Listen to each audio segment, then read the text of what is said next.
¿no? Un mal muestreo es igual a un diagnóstico incorrecto. Entonces, pregunta, ¿qué muestras puedo obtener de un paciente? ¿Qué más? Orina. ¿Qué más? Heces. ¿Qué más? Mucosas. Ya, secreciones, Secreciones. ¿no? Más que la mucosa, ¿qué más? Ya, raspados cutáneos, biopsias, ¿qué más?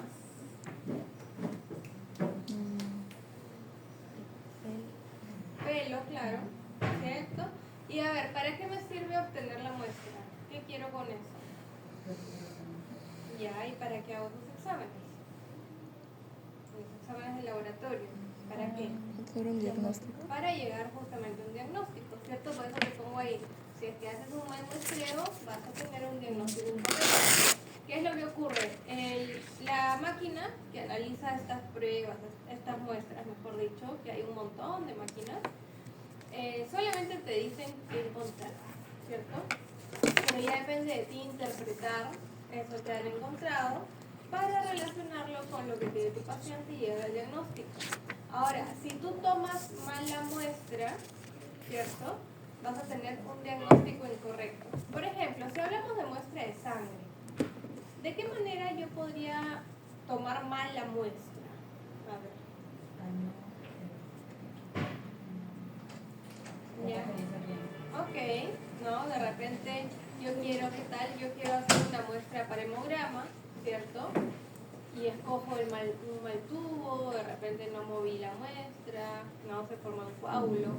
Pero voy a tener un correcto o un incorrecto diagnóstico porque el resultado va a estar malo también, ¿no? O sea, va a salir lo que tiene esa muestra, pero yo me equivoqué al momento de tomarla. Entonces, ahora vamos a ver las formas correctas de recolectarla, conservarla y enviarla, ¿no? Y de eso trata el logro de la sesión. También les pregunté, ¿no? ¿Qué pasaría si tomas mal una muestra? Y ahí tenemos estos dos tipos, tenemos la muestra de sangre, tenemos la muestra de orina, tenemos acá, ¿qué estarán haciendo a este perrito? ¿Qué le estarán haciendo a ese perro? Una biopsia, muy bien. Y abajo, ¿para qué será ese frasquito tapa verde? Muestra de heces, ¿cierto? Y el tema de muestra de sangre, tenemos varios colores de tubos. El color de tubo se determina por la tapa. ¿Alguna idea de qué significarían esas tapas? Ya el moradito es para hemograma porque tiene el EDTA, que es un anticoagulante. El celeste, ya, ¿y para qué es? Este es para pruebas de coagulación, ya, y el amarillo. Y el amarillo es bioquímica, muy bien. Aquí, igual lo vamos a ver más adelante. Aquí en esta muestra de orina, ¿qué será esto? ¿Lo han visto antes? Se llama tira reactiva, ¿cierto? Entonces es una tira que tiene varios cuadraditos. Cada cuadradito significa algo. Tú metes esta tirita en la orina y los cuadraditos van a ir cambiando de color. Y de ahí pasa el frasco y te indica, ¿no? Por ejemplo, no sé, uno es sangre, otro es cantidad de bilirrubina, otro es cantidad de proteínas. Y tú vas comparando los colores y ahí te sale la tablita, ¿no? De qué significa cada color. Entonces, esos son algunos ejemplos. Estos exámenes complementarios ayudan a confirmar una sospecha. Es el paso final de mi consulta. Yo no los debo de mandar de primera instancia, sino es al final. ¿Ok? Y pregunta, ¿se podrá diagnosticar sin exámenes? Sí puedo. Sí, hay situaciones donde les puedo llegar a un diagnóstico sin exámenes, no son obligatorios. Pero cuando no llego al diagnóstico, ahí mando pruebas. A ese perrito, ¿qué le estarán haciendo? Un hisopado, ¿cierto? ¿De qué? ¿Para qué?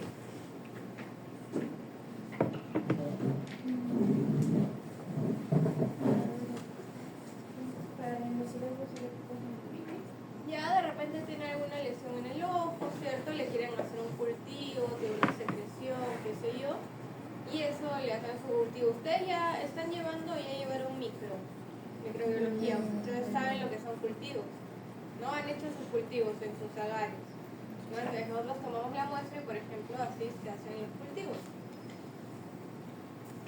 Ahora, tenemos que tener ciertas consideraciones básicas para empezar con este tema de la toma de muestras.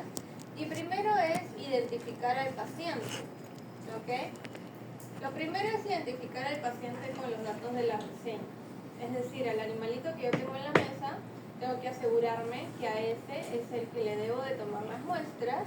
Y luego, otra parte importante también, una correcta sujeción, ¿no? Porque las muestras, por ahí pincharlos, hacerle una cosa, hacerle otra, va a ser incómodo, nos puede morder, ¿no? Entonces una correcta sujeción. Por ejemplo, imagínate, tú quieres tomar una muestra de sangre y no lo sujetas bien, el perro se mueve, puedes terminar perforando la vena, ¿no? Y al final ese estrés que tiene va a alterar también sus resultados sanguíneos.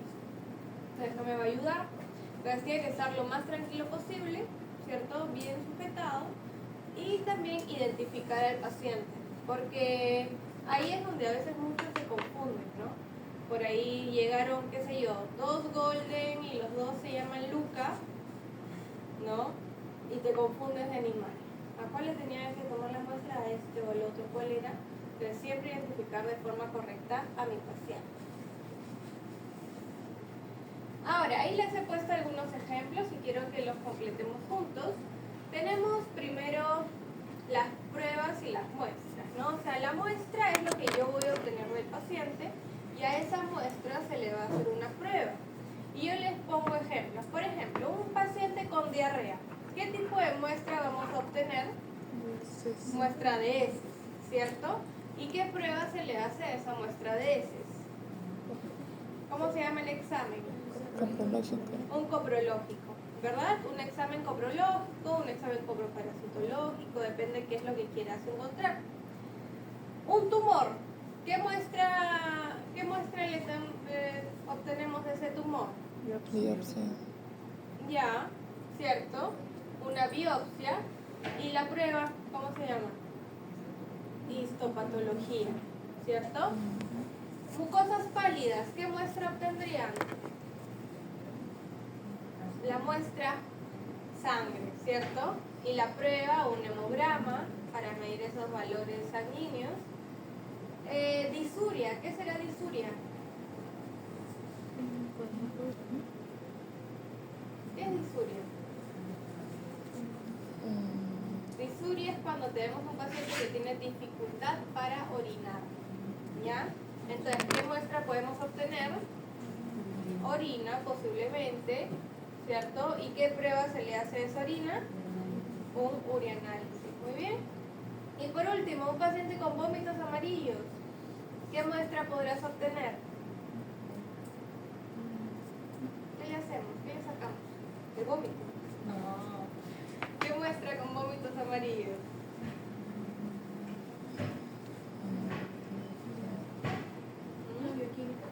Claro, entonces también le podemos sacar sangre, ¿cierto? Para una bioquímica sanguínea, de repente para evaluar niveles hepáticos, ¿verdad? Valores hepáticos. Se fue la luz. Que no debemos de tener clase. La pregunta del chico. Vamos a empezar con la toma de muestra de sangre, ¿ya? Y aquí les he traído los distintos tamaños de agujas, obviamente hay un montón. ¿Se acuerdan? A ver, ¿cuál era esta aguja, la amarillita, número? 20. 20, muy bien. La celeste. ¿Cuál era la celeste? Número 18, 21, 24, es 23. ¿Ya? Otro ejemplo. La naranjita, ¿qué número era? 25.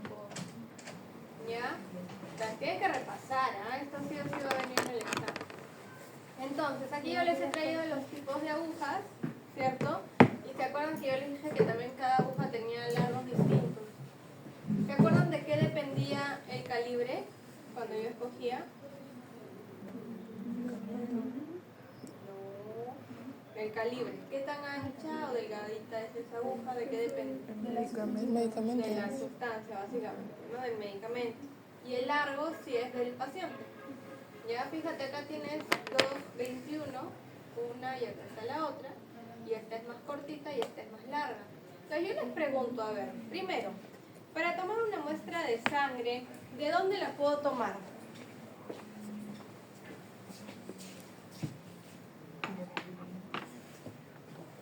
Todo el sistema del aire acondicionado, para no nos moramos de calor. Ya, la yugular, ¿qué más? ¿Qué otra vía? Cefálica. Cefálica, ¿qué más?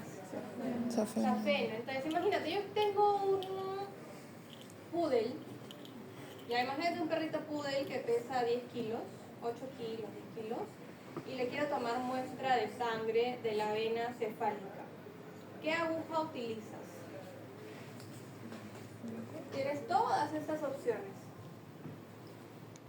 Díganme un número.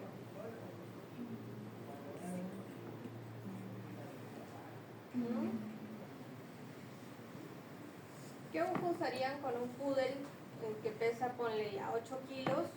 Le quiero tomar muestra de sangre de la vena cefálica. ¿9? ¿Cuál? ¿9? ¿Cuál es 9? ¿Esta de acá? ¿Alguna otra opción? Tenemos un voto por esta de 25.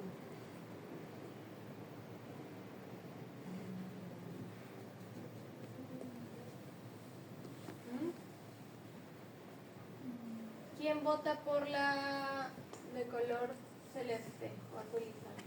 23. ¿Quién vota por la amarilla? Bueno, esta. 20. ¿Quién vota por la verde? 21. ¿Ya? Entonces, ahí estamos viendo. Yo les pregunto, ¿no? ¿La sangre es líquida como el agua o es espesa? La sangre es espesa. Ya, entonces necesito un calibre mayor. Entonces, el que se suele utilizar es esta, la 21, la cortita. Esta es muy larga y puedes perforar el vaso sanguíneo. ¿Ok? En cambio, este es un poco más maniobrable. ¿Este tamaño cuál es? Este es de 1 pulgada. Entonces, la pregunta que tenemos acá, ¿qué pasaría si escoges mal la aguja? ¿Qué pasa si yo escojo la 25? ¿Qué podría ocurrir? No va a salir, ¿no? La sangre no va a salir porque es muy espesa y se va a coagular, ¿cierto? Y voy a tener que volverlo a pinchar con una aguja más gruesa. ¿Qué pasaría lo mismo, no? Lo que les dije, si yo escojo la 21, pero la más larga, perforas, hay chance, ¿no? De que perfores la vena. Entonces, en el tema de materiales, lo principal son las agujas. Aparte de las agujas, ¿qué otros materiales necesito para tomar muestra de sangre? Los tubos, obviamente. ¿Qué más? ¿Alcohol? ¿Cierto? Alcohol, algodón, ¿verdad? ¿Esparadrapo para qué? Ah, luego. Ya. ¿Qué más? Rasuradora. ¿Sí? Tenemos que rasurar el pelo, ¿cierto? Hay unas liguitas que son para hacer hemostasia, algunos lo utilizan también, ¿cierto? Las jeringas, ¿cierto? O sea, no solo la aguja, sino también las jeringas. Entonces, son distintos materiales y aquí tenemos los tubos. Tenemos el primer tubito que es uno de los que más usamos, que es el de tapa lila, que ya les mencioné, que este sirve para lo que es el hemograma. Y tiene una sustancia que es un anticoagulante que se llama EDTA. Pregunta, chicos, ¿qué cosa yo puedo evaluar con un hemograma? Exacto, ¿cierto? Voy a ver las células de la sangre. ¿Qué células hay en la sangre? Glóbulos rojos, glóbulos blancos y plaquetas. ¿Ya? Entonces voy a ver la cantidad de estas células y también voy a ver la forma de estas células. ¿Listo? Entonces para eso yo necesito que la sangre se mantenga líquida. Cuando la sangre sale del cuerpo, se coagula. Entonces yo necesito que se mantenga líquida y por eso necesito el tubo con un anticoagulante. Luego, los otros tubos son para separar el coágulo del suero. Y tenemos de estos otros, el más utilizado es el rojo, que es para una bioquímica sanguínea. ¿Ok? Entonces acá sí se coagulan, todos estos se coagulan. menos en este, ¿no? En todos estos sí se coagula. El más utilizado es el rojo, que es para la luz. Y hablar yo con la bioquímica sanguínea. Perfil renal, hepático, ¿qué más?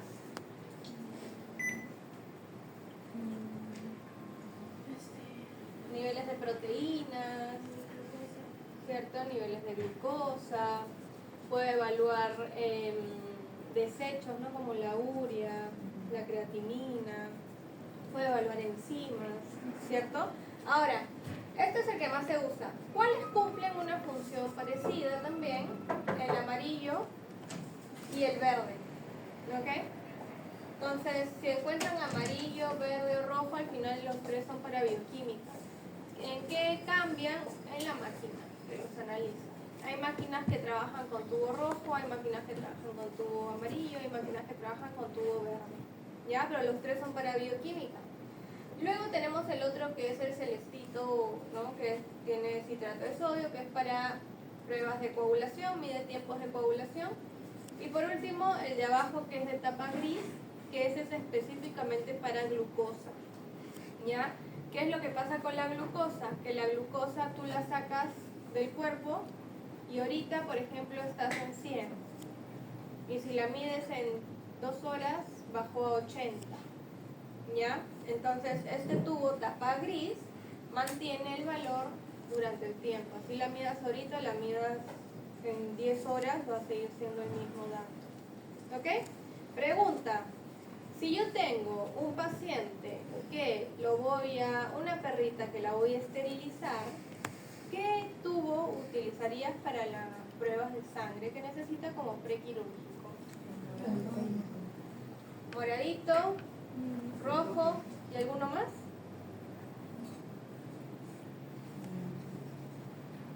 Hay uno que es muy importante que no lo suelen usar, que es el celeste, para saber cuánto tiempo se demora en coagular. ¿Qué tal si es que esa perrita tiene problemas de coagulación y tú entras a cirugía y se empieza a desangrar y desangrar y desangrar y se te muere desangrado?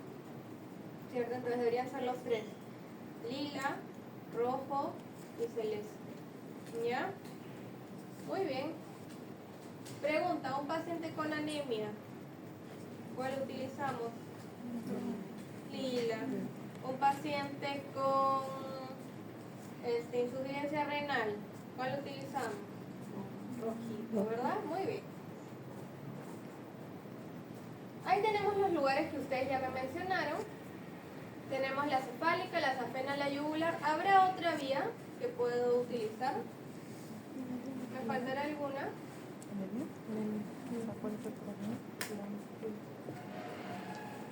La vena femoral también. ¿Ya? Recuerden que la sangre se toma de venas, no de arterias. ¿Ya? ¿Y dónde vamos a encontrar a la cefálica? ¿Dónde está la vena cefálica? En miembro anterior. Aquí. ¿Ya? ¿Dónde encontramos a la vena safena? Miembro posterior hacia el lateral. ¿Dónde encontramos a la yugular? En el cuello, ¿cierto? Y la femoral que les dije, ¿dónde está? Miembro posterior hacia medial también, hacia adentro. ¿Ya? Entonces, siempre que nosotros vayamos a escoger una vía, de hecho la cefálica es la más fácil, pero debemos de conocer las otras también. Imagínate que tienes un paciente pequeño. ¿A qué me refiero pequeño? Ponte un gato de 2 meses.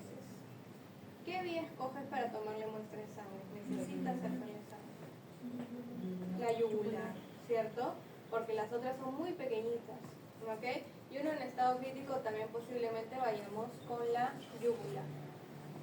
¿Alguien aquí ha tomado muestra de sangre? Sí. Sí, ¿qué tal les fue? Pésimo, ¿cómo es eso? Bueno, es práctica, ya es práctica. ¿Cuál es el procedimiento? Entonces ya lo conocemos. Primero sujetamos al paciente, luego rasuramos, luego hacemos la antisepsia. ¿Con qué puedo desinfectar? Con alcohol, ¿cierto? Aparte, el alcohol ayuda a vasodilatar para que tú veas mejor la vena. ¿Qué más tenemos ahí? La hemostasia. ¿Qué es la hemostasia? hacer esta presión, ¿cierto? Para detener el flujo sanguíneo. Pulsamos, recolectamos y taponamos, que era lo que me decían de poner el algodoncito. Ahora, es muy importante saber dónde hago la hemostasia. Por ejemplo, en este caso, el asistente está haciendo la hemostasia en la zona del codo, ¿verdad? ¿Y yo dónde voy a pinchar? ¿Arriba o abajo? Abajo, ¿verdad? Acá, está haciendo la hemostasia en el muslo. ¿Dónde voy a pinchar? ¿Arriba o abajo? Abajo. Y si es que yo tengo la yugular, vamos a ir con la anterior. Acá está mi yugular, ¿no? Vamos a poner que está por aquí, a los costaditos. ¿Dónde harían la hemostasia? ¿Arriba o abajo? La hemostasia se hace acá, ¿cierto? ¿Y dónde se pincha? Arriba. ¿Ya? ¿Por qué? Porque tenemos el corazón acá. Entonces, la sangre viene al corazón. Acá la sangre va al corazón, la sangre va al corazón. Entonces, en ese flujo, yo tengo que detenerla. Detengo acá la sangre, sigue subiendo, pero acá se para. Lo mismo acá, la sangre baja. Entonces, detengo acá la sangre y acá pincho.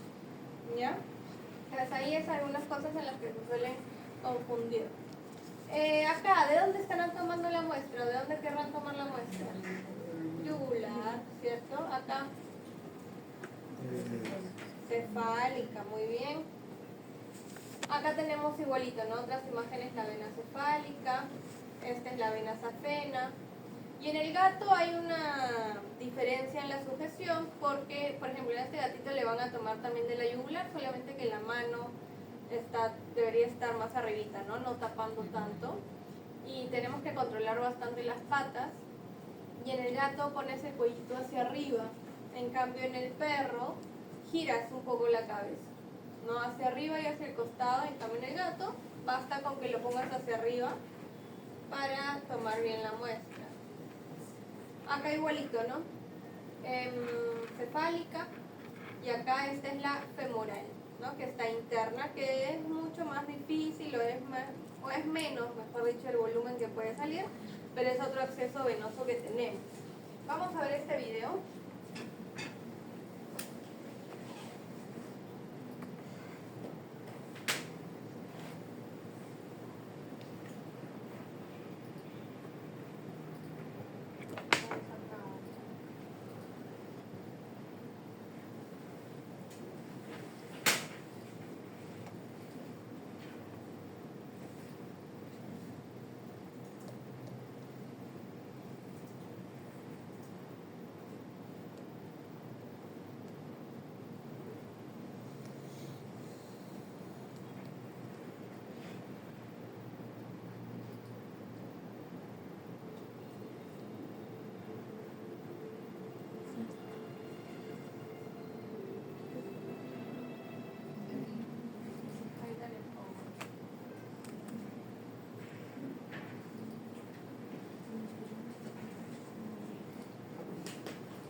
Entonces, bueno, ahí tenemos el doctor. Le he quitado el audio porque está en otro idioma, ya que es catalán. Y ahí tenemos al paciente, ¿cierto? Están haciendo la hemostasia, la altura del codo, le van a sacar de la cefálica. Han desinfectado. ¿Qué faltaría ahí? Rasurar, por ejemplo, ¿no? Ahí se ve clarito la vena. ¿Qué más le falta al doctor? Guantes. No está con guantes. Entonces, y ahí aspira la sangre. Y la hemostasia no se suelta. La hemostasia se suelta cuando tú dejas o sacas la aguja, ¿no? Ahí está.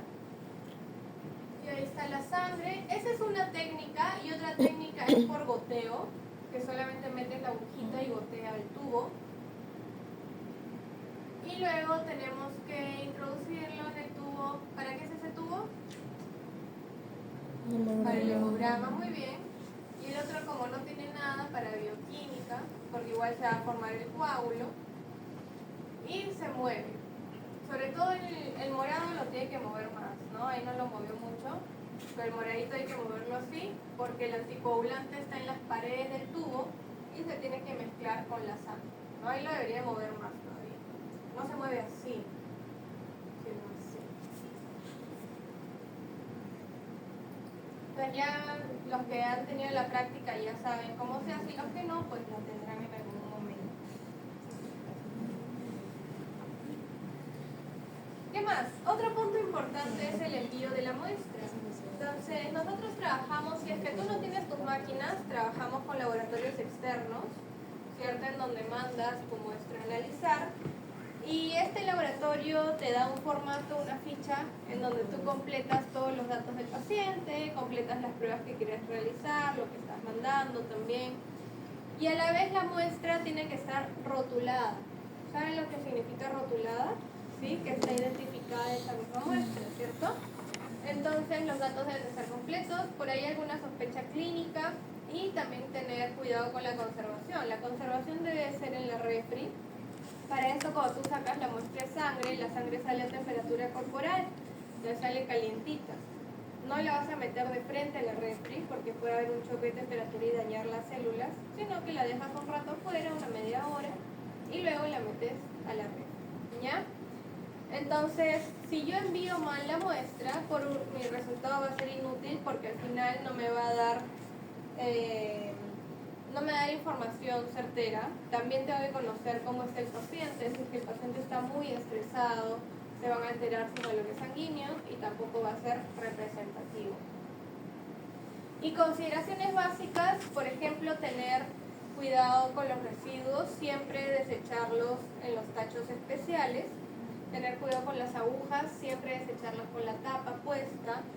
¿Y qué pasaría si es que no manejamos bien una muestra zoonótica? Por ejemplo, ¿qué enfermedades zoonóticas podemos contagiarnos de un mal manejo de muestras? Con la sangre, ¿qué nos podríamos contagiar si yo tengo una herida y me entra sangre de ese perrito? Sí, perrito.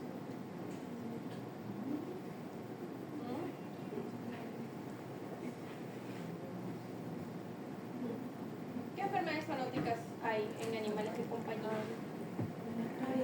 Rabia, ya. Bueno, la rabia, si es que es raro, ¿no?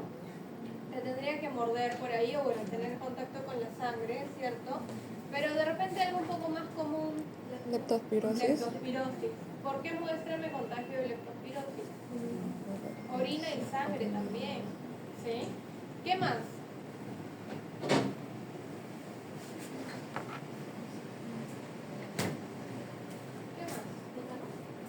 Ya, eso también por sangre. Básicamente, bueno, por las mordidas, ¿no? Más que nada. ¿Qué más? Por ejemplo, muestra de heces que me contagia parásitos. ¿Ya? Parásitos. Muestra de piel o pelo. ¿Qué enfermedades de piel o pelo son zoonóticas? Hongos, ¿no? Dermatofitos, ácaros, también que ácaros, el sarcoptes, ¿ok? ¿Qué más? ¿Qué otra muestra? Por ejemplo,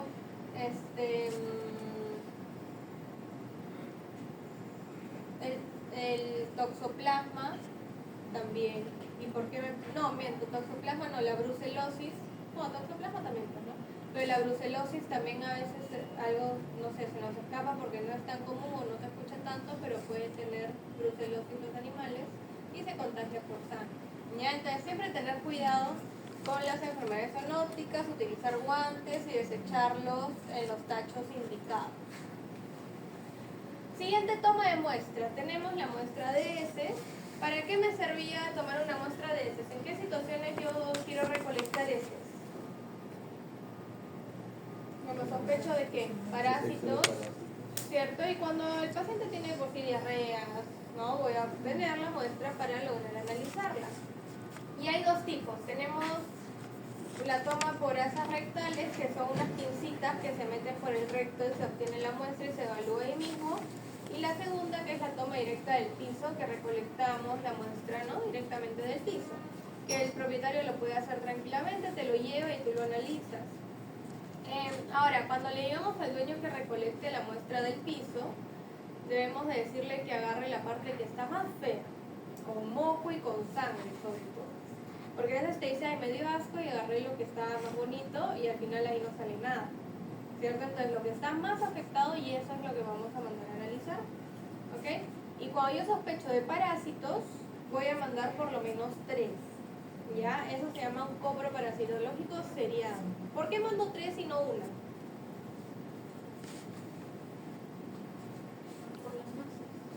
Ya, exacto, ¿no? ¿Qué cosa es lo que sale en la muestra de heces? ¿Ya vieron en su curso de parásito esa parte? Coproparasitológicos. Han hecho su flotación, sedimentación. Es que sale ahí los huevos, ¿cierto? No sale el parásito adulto, salen los huevos, ¿verdad? Entonces, el parásito adulto, el gusano, no siempre está poniendo huevos.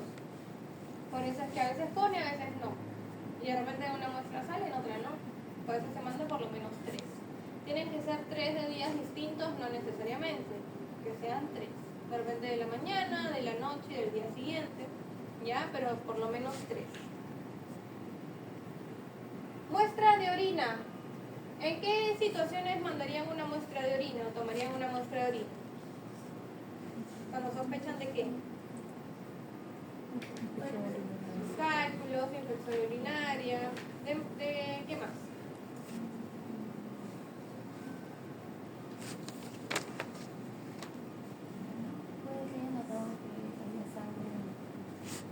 ¿Cómo?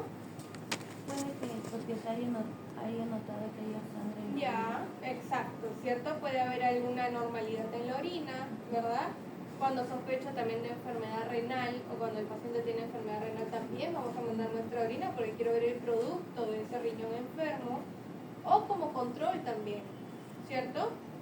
Ahora, para tomar esta muestra de orina tenemos 3 tipos. Tenemos por la micción espontánea, por la sonda uretral y la cistocentesis.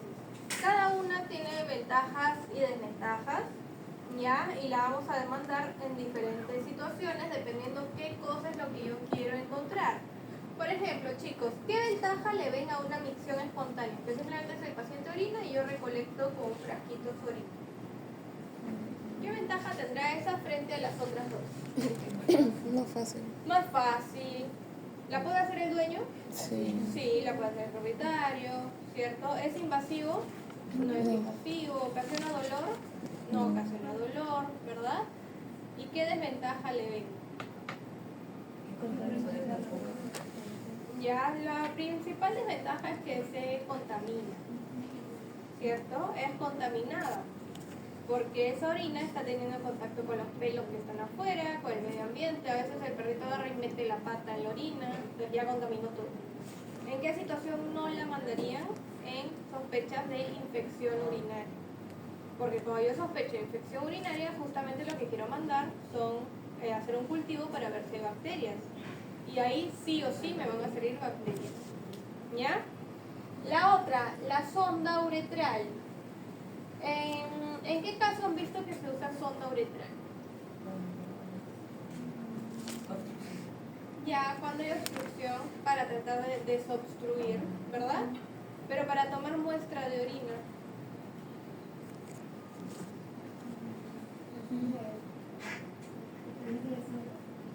Podría ser, ¿cierto? O sea, la sonda la puedo mandar, pero ¿cuándo la voy a mandar? Cuando tenga perros machos, ¿ya? No se manden gatos, no se manden hembras tampoco. Cuando es toma de muestra, otra cosa es para desobstruir, ¿cierto? Pero para una toma de muestra, una sonda en un gato, primero que habría que dormir al gato, y no amerita dormirlo para tomarle una muestra de orina, ¿ya? Entonces, se puede mandar en perros machos. Si yo tengo la sonda y tengo un perro macho, pues le hago un sondaje porque es una técnica un poco más limpia que la micción espontánea, ¿cierto? Ahora, hay que tener mucho cuidado porque si yo no soy lo suficientemente limpio, yo puedo meter algún tipo de bacteria y generarle una infección urinaria al paciente, ¿ya? Y la cistocentesis, ¿qué será? ¿Han escuchado eso antes? ¿Sí? Es una punción, ¿cierto? A la vejiga. Entonces, ¿qué ventaja le ven frente a las otras dos? Menor contaminación. Eso sí es mucho más limpio, ¿ya? Porque la orina que yo saco es la orina que está en la vejiga y no se ha contaminado con nada. Quiere decir que va a ser mi opción número 1 cuando yo sospecho de infección urinaria, ¿ya? Sospecha de infección urinaria sí o sí tiene que ser una cistocentesis. Porque si salen bacterias, quiere decir que esas bacterias estaban en la vejiga.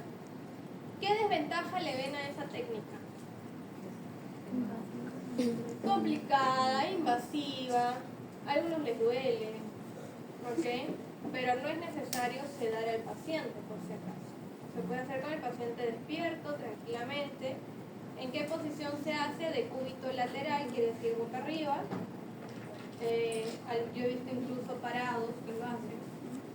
La vejiga tiene que estar llena, primero se palpa, luego pinchas. Es mi opción número 1 en gatos también. Porque en el gato ya les dije que no lo vas a sondear para tomar muestra orina, y en el gato micción espontánea menos, pues porque el gato orina en caja de arena. Entonces, ¿cómo recolectas?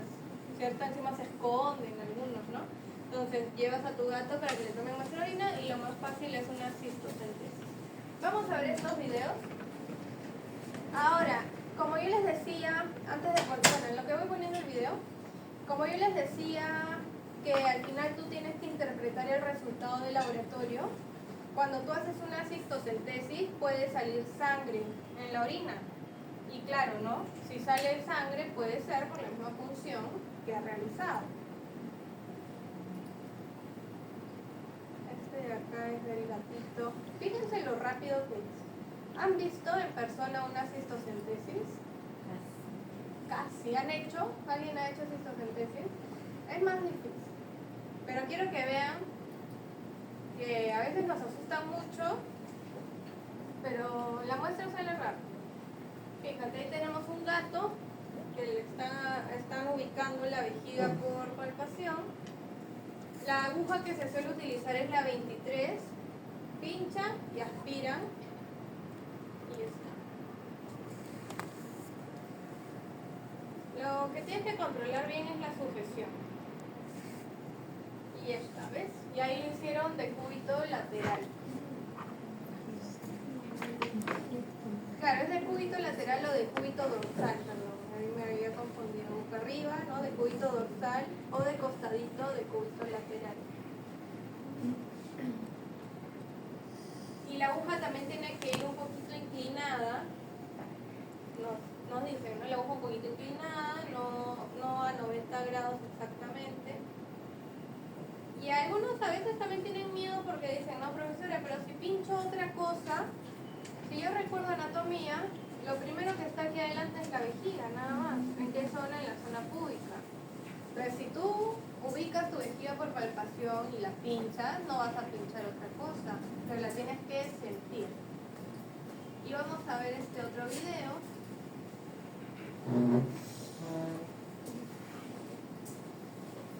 Acá tenemos... A ver, lo voy a buscar. Acá tenemos otro videíto en donde... Vamos a buscar un video del soldado.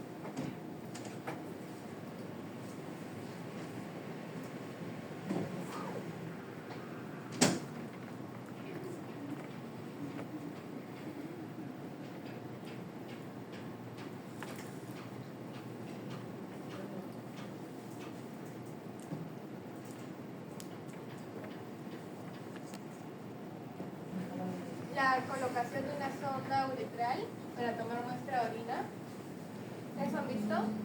¿No? También algunos lo hacen. Entonces, aquí tenemos, por ejemplo, la sonda. Con la sonda hay que ser sumamente limpios. Ahí la chica, bueno, está enseñando y todo, pero la sonda viene estéril. Y la sonda algunos lo lubrican. ¿Ok? La lubrican antes para que pase un poco más fácil.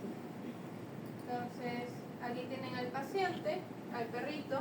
Lo que hacen es, tienen que retraer el prepucio. Bueno, se ve toda su mano. Retraen el prepucio y por la uretra, que es por donde sale la orina, es que van a introducir la sonda. Ahí está.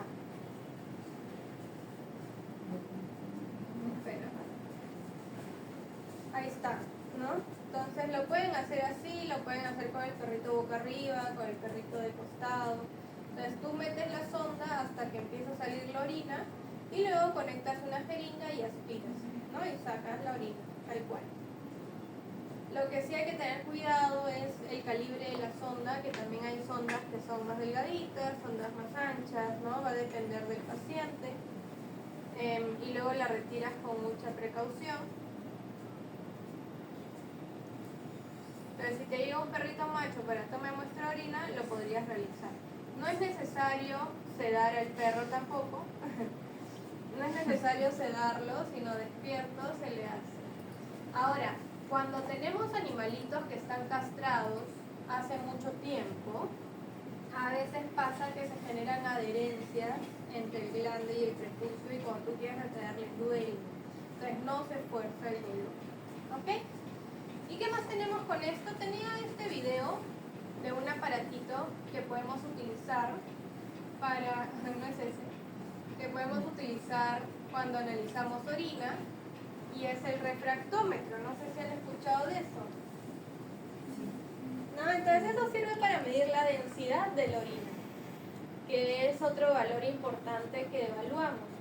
Y también lo podemos tener en el consultorio tranquilamente. Entonces ese refractómetro, en esa zona pones una gota de la muestra, una gota de la orina. No es lo que están haciendo, lo están calibrando, lo están limpiando. Le pones una gotita, un par de gotas de la muestra, lo tapas y pones tu ojo como si fuese un microscopio y la lectura te da esa imagen, ¿no? Te da esa imagen en donde tienes la densidad, ¿no? La densidad del valor base es 1000 y tienes en perros y en gatos. Valores normales en perros más o menos van 1020, 1025 por ahí. En gatos es un poco más, 1035. Entonces se marca una línea, una separación de colores que vieron al inicio. Y esa separación de colores te dice en qué valor se encuentra, ¿no?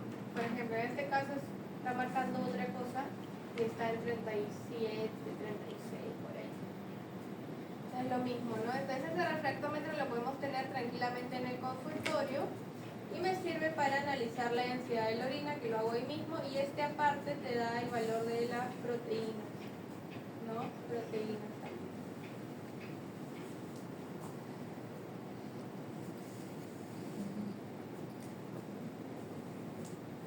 Preguntas con toma de muestra de orina. ¿Se entendió? ¿Sí? Ok. Y vamos con la última, que es las tomas de muestra de piel. La toma de muestra de piel, ¿en qué situaciones realizaría? Cuando tengo... ¿Qué tipos de lesiones? ¿Se acuerdan que hablamos de las lesiones de piel? Cuando hay prurito, ¿cierto? El perrito se está rascando y ¿qué lesión se genera? Costras, eritema, alopecia, ¿ok? Entonces, cuando yo tengo problemas de piel, voy a mandar muestras de piel. Los materiales son básicos, ¿no? Yo creo que todos los conocemos. Tenemos láminas portaobjeto, cubreobjeto, tenemos el bisturí, tenemos el aceite de inmersión. ¿Para qué me sirve el aceite de inmersión? ¿Recuerdan? Para poder visualizar el microscopio. Para el microscopio. ¿Qué objetivo? 100x, ¿ya? Las pinzas hemostáticas para sacar pelitos y algodón y alcohol. ¿Qué estarán haciendo acá abajo? Un raspado, muy bien. Y aquí arribita, me parece que es otra prueba que es el tricograma, que es sacarle pelos, para analizar esos pelos. Empezamos con el raspado. El raspado lo vamos a hacer siempre y cuando yo sospecho de sarna, ¿ya? ¿Quiénes producen la sarna? Los ácaros. ¿Qué ácaros conocen que producen sarna? Sarcoptes y el Demodis. Estos dos, ¿ya? Sarcoptes y Demodis. Entonces, cuando yo hago mi raspado, yo voy a tratar de sacar a esos ácaros, pero es muy importante llegar a evidenciar un poco de sangre. ¿Por qué? Y para eso les voy a hacer un dibujito rapidito.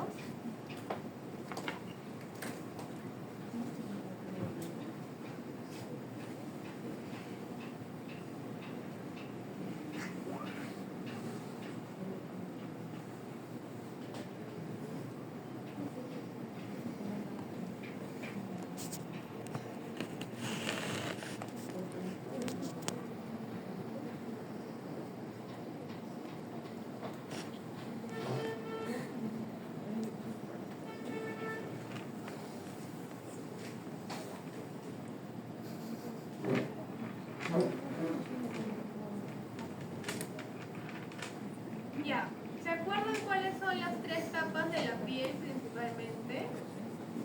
La primera capita, ¿cómo se llama? Epidermis. Muy bien. La de abajo, Dermis. muy bien. Y la de abajo, Hipodermis. muy bien.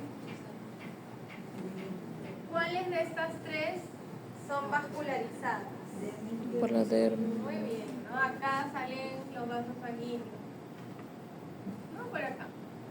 La epidermis no. Ahora, tenemos los ácaros. Por ejemplo, un ácaro que es el Demodex. Ya, el Demodex se ubica en el folículo piloso, se ubica acá. Ok, acá está el Demodex. Está prendido ahí del pelo porque se alimenta del pelo. Por eso la sarna demodésica tiene la característica que es una enfermedad alopécica. ¿Por qué? Porque el Demodex se alimenta del pelo y el pelo se cae. Y si yo hago mi raspado, ya cuando yo hago mi raspado, voy a hacer mi raspado, ¿cierto? Y tengo que llegar hasta el Demodex. Y para llegar al Demodex tengo que llegar a la dermis. Hipodermis no necesariamente, pero cuando yo ya sé que llegué a la dermis, cuando veo que hay sangre. Ahora, no lo vas a desangrar al paciente, solo es unos puntitos de sangre, pero si tú no ves esos puntitos de sangre, todavía te falta profundizar. En el caso del Sarcoptes, el Sarcoptes está más encima, más por acá. ¿Ya? Pero igual se recomienda raspar hasta evidenciar un poquito de sangre. Vamos a hacer varias tomas, ¿sí? De 3 a 5 tomas para lograr recolectar el ácaro. El más difícil de atrapar es el Sarcoptes, porque este se está moviendo. En cambio, el Demodex se queda ahí agarrado del pelo. ¿Ya? Entonces, para agarrar, por ejemplo, al Sarcoptes, hay zonas específicas en donde yo debo de raspar. ¿Dónde? Primero en los codos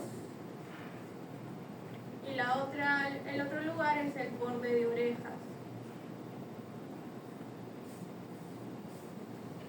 Entonces ahí es donde voy a encontrar lesiones. Si la piel está sana no la voy a raspar porque no va a haber nada. Pero si hay lesiones y hay en esas zonas, yo debo de raspar ahí y ahí es más fácil encontrar al Sarcoptes. El Demodex sí en cualquier parte, donde haya lesiones.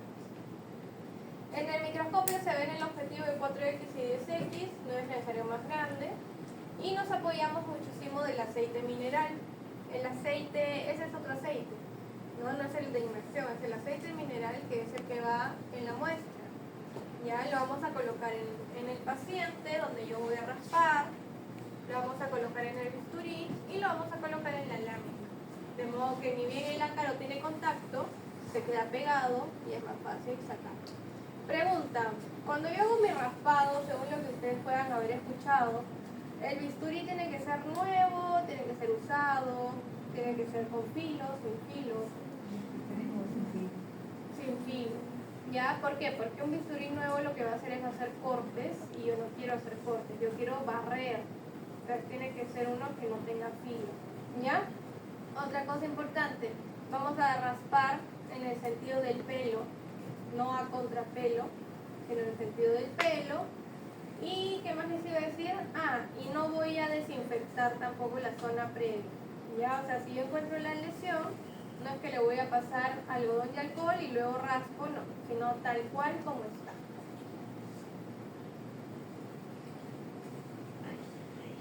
Y algunos lo llaman raspado profundo también. Te puedes ayudar haciendo un pellizco, ¿no? Para lograr ubicar mejor la zona, no olvidar colocarse guantes, porque también las enfermedades de piel pueden ser zoonóticas. ¿Y qué podemos encontrar? Eso. Fíjate, el Demodex es un ácaro así larguito. El raspado es la prueba gold estándar para la demodicosis. Eso sí o sí amerita tratamiento. Depende mucho del paciente, hay algunos que se curan solos, pero si no se cura, sí o sí lo tienes que tratar. Y ahí tenemos el Sarcoptes, ¿no? Que es más gordito. Y el Sarcoptes pica muchísimo, es la enfermedad de piel que más pica. Y ahí a veces también encontramos con huevos. Esta vez se encuentran los huevos y es diagnóstico de sarna sarcómica. Es bastante contagiosa y bastante pruriginosa también. La caracha. Siguiente prueba, el tricograma. El tricograma es sacar pelos, ya, de zonas que justamente se le está cayendo el pelo, de zonas alopécicas. Tú sacas el pelo que queda, sacas el pelo en caso haya de la lesión o del borde de la lesión, porque esa lesión está en expansión. Te vas a sacar pelos de ahí.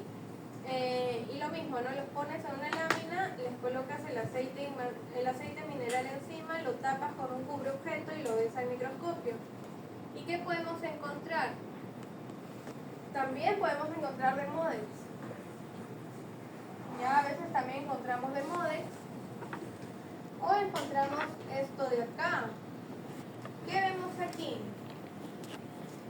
El pelo normal tiene una estructura, tiene una corteza y tiene una médula, ¿cierto? Acá este pelo también, este pelo también, este pelo también, estos pelos también tienen corteza y tienen médula, pero podemos encontrar unos pelos que están degenerados, que ha perdido esa corteza y esa médula.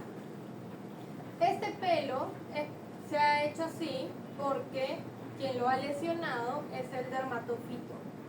¿Ok? Entonces yo veo esto y es diagnóstico de dermatofitosis. Pregunta, ¿qué dermatofitos conocen?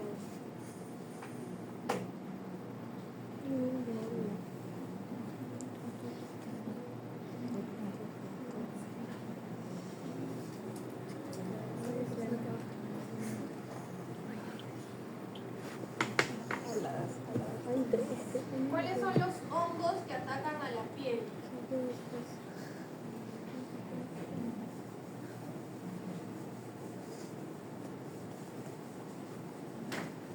Tenemos principalmente el microsporum.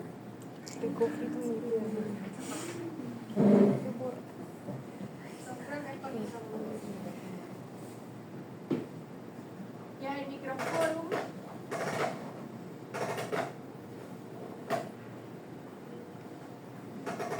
Tenemos otro que es el tricofito.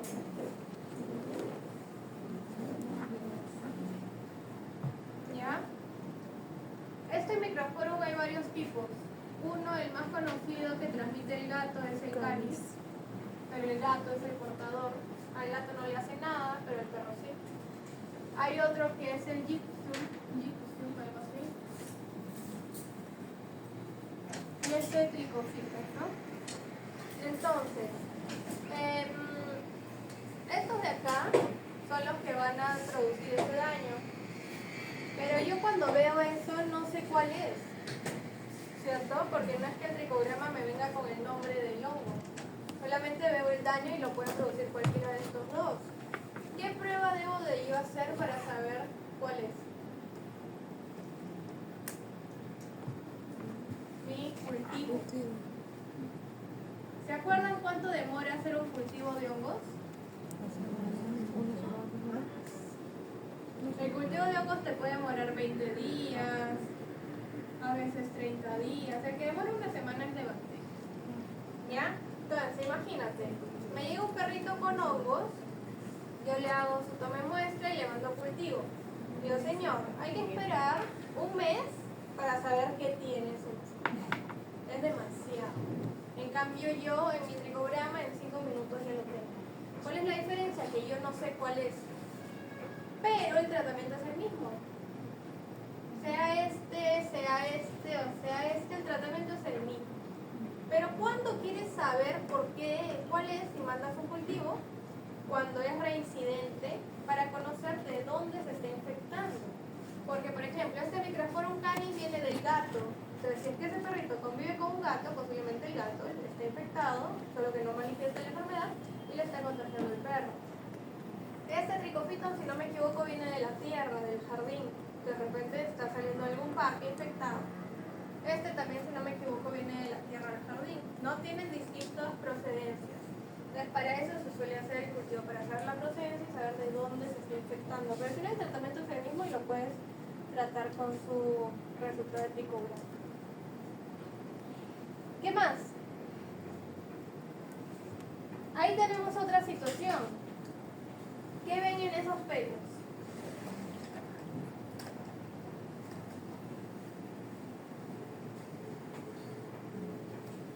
Ven que hay como unas bolitas acá, unas manchas en el pelo.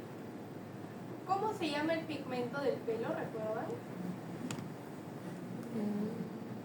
Lo que te da el pigmento, ¿cómo se llama?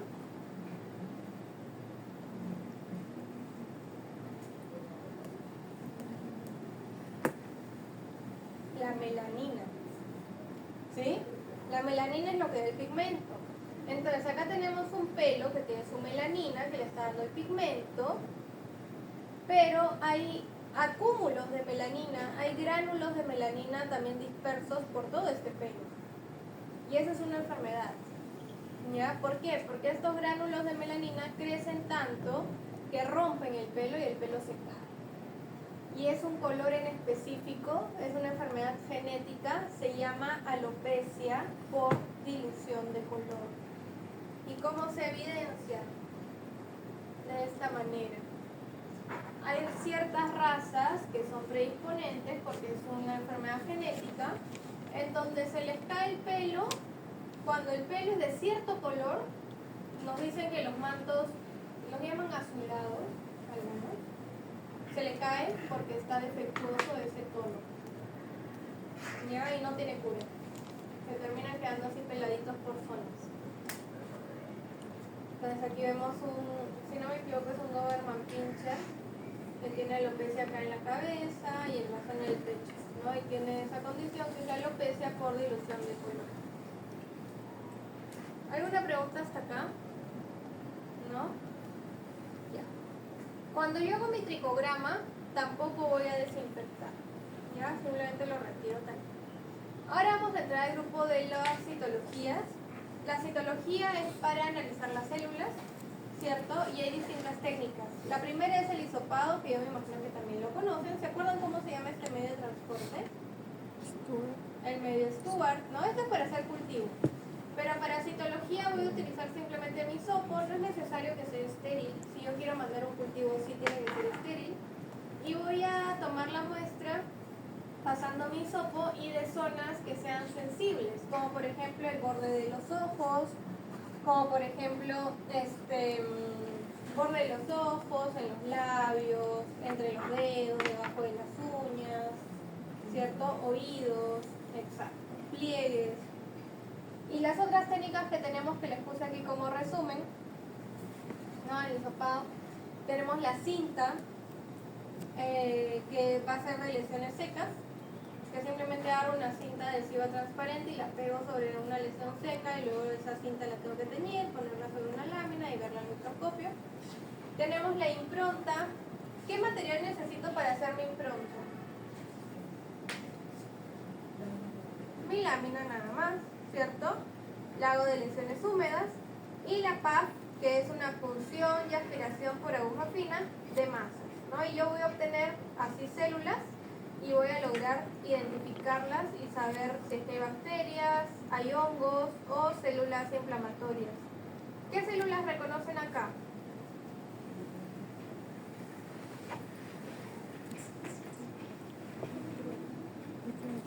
Ustedes ya están llevando pan, ¿verdad? ¿Qué células reconocen ahí?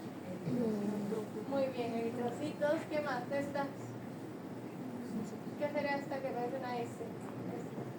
Neutrófilos. Y estos grandotes. Si no me equivoco, son macrófagos, ¿ya? Pero están medios alterados porque tienen vacuolas en el citoplasma. Y aquí, fíjate, hay uno con el núcleo roto, ¿cierto? Entonces son células con características de malignidad.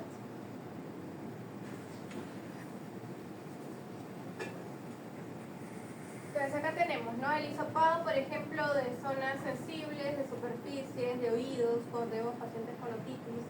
Cuando yo tengo un caso de otitis, acá recordemos la anatomía de la oreja, tengo que hacer mi hisopado de esta zona, ¿ya? De la intersección,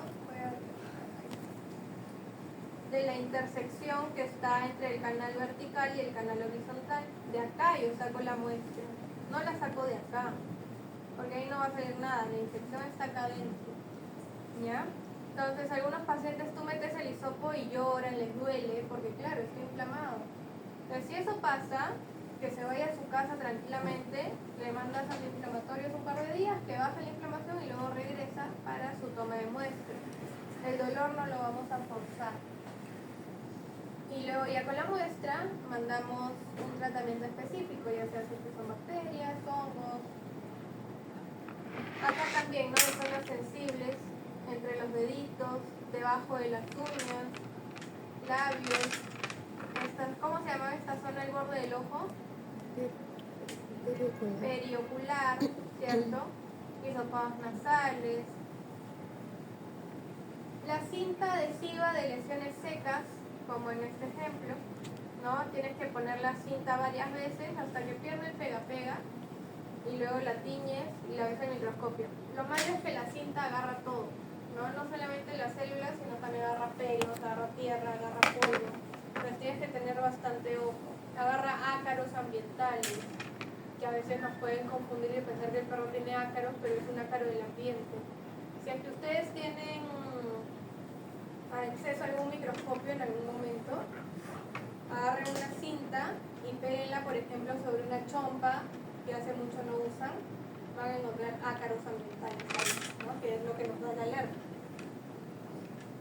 Y la impronta de lesiones húmedas, yo simplemente agarro mi lámina y la pego, ¿no? Sobre una lesión húmeda, espero que seque y luego la mando a teñir y lo analizo. Y la otra es la punción, que tenemos dos, ¿no? PAF y PAF. Con una A es punción por aguja fina y con dos A es punción y aspiración por aguja fina.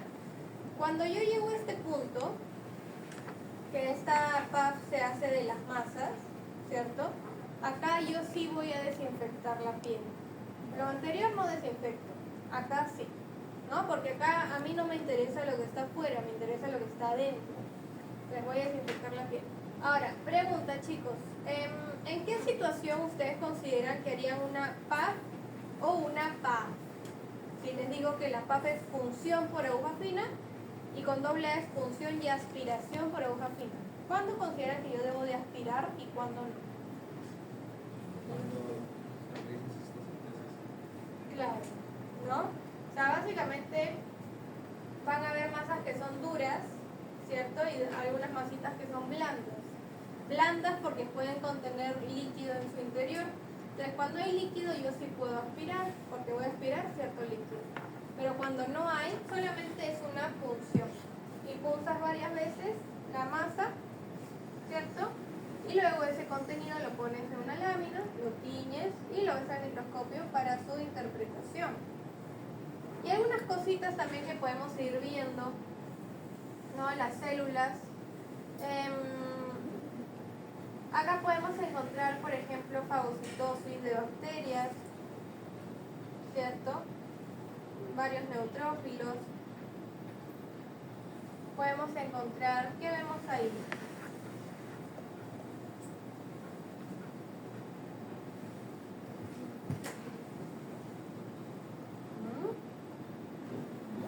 Esto es bastante común. Tengo un perrito con otitis, le hago un hisopado y lo pongo en el microscopio y veo esto. ¿Qué será? Diagnóstico. Otitis por malacesia. Ya la malacesia es una levadura que tiene forma de huella de zapato. Y acá hay un montón. Porque tú podrías encontrar malacesia en un perro sano, sí. ¿Cuántas? Te dicen de que por campo, a lo mucho dos. Mira cuántas hay ahí, hay como 1000, creo. No tantas, ¿no? Pero eso ya es infección. ¿Qué más? Acá les voy a ayudar. Acá yo estoy viendo unas bolitas que tienen un borde blanco. Acá hay una, acá hay otra, acá hay otra, acá hay otra, acá abajo hay otra chiquita, acá hay otra. Esos son los dermatocitos, ¿ya? Las artroponidias. Entonces yo veo esto en una citología y también me indica hongos en el paciente. Y ahí también, ¿no? Acá hay una, acá acá hay otra, acá hay otra. Entonces, si es que esto yo lo relaciono con la alopecia, con el prurito, de repente en el tricograma encontré el pelo degenerado, encuentro esto en la citología, tiene hongos. Acá también fagocitosis. Y luego ya células con características de malignidad, ¿no?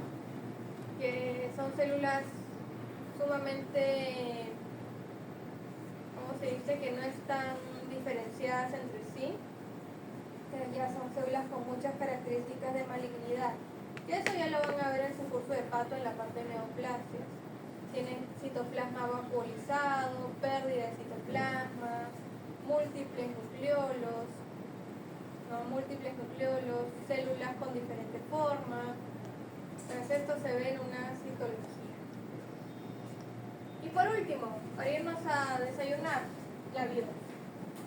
La biopsia es retirar una porción de tejido, ¿cierto? Se puede hacer biopsia de cualquier tejido, nosotros nos estamos enfocando en piel. Y esta porción que yo saco la tengo que transportar en fórmula el 10%, ¿ok? No se transporta en alcohol, o mejor dicho, no se conserva en alcohol ni en suero fisiológico, sino en fórmula al 10%. Y ahí se conserva toda la vida. Utilizamos un producto que se llama un sacabocados, que es un bisturí circular, ¿no? En donde yo voy a pinchar y voy a retirar esta porción y ya decido si mando una muestra, 2, 3, dependiendo del tamaño de la masa, y luego en esa lesión que ha quedado voy a hacer un punto de sutura. Para eso se tiene que colocar anestésico local porque le va a doler al paciente porque le estás haciendo un corte. Y ahí tenemos los tipos de punch. También se le llama punch, sacabocados o punch. Y eso es, ¿no? Haces un corte por el borde y luego con una tijera tienes que desprenderlo. Y hay distintos tamaños dependiendo del tamaño de muestra que quieras obtener.